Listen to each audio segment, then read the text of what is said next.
Leipzig, a city on the move and busier than ever. Since reunification, the historical city centre has been restored. The world-famous Gewandhaus, the trade fair complex. There are plenty of reasons to visit Leipzig and lots of history. The city held its breath in the autumn of 1989. The Nikolaikirche was the beating heart of the Monday marches that ultimately culminated in the end of the communist regime and the reunification of the country.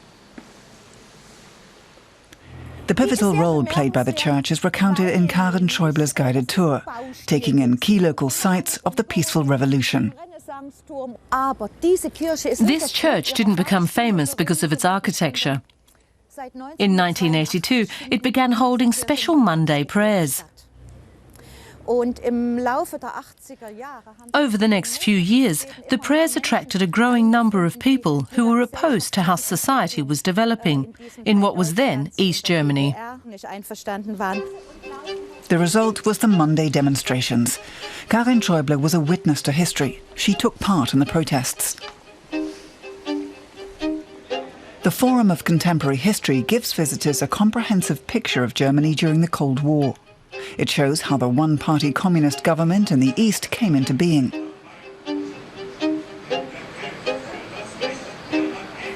The museum illustrates what life was like for East Germans, from communist-style competition and industry to a typical family's living room. 1989 marked the beginning of the end. As the party top brass celebrated the state's 40th birthday, the system was already crumbling beneath them. The Monday demonstrations began in September. By October the 9th, the number of protesters was overwhelming. The authorities considered using physical force. There were 7,000 or 8,000 armed men in and around the center of Leipzig. Between 70 and 100,000 protesters were expected. The regular police and Stasi forces would have been able to tackle 30 to 40,000, but not 70 or 80,000. The demonstrators chanted no violence. It was dangerous to film the activities. Schäuble takes her tour to the place where two activists shot illegal footage.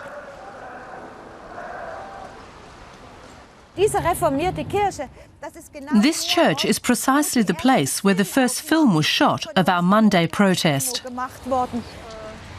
The material was then passed on to a journalist from West Germany.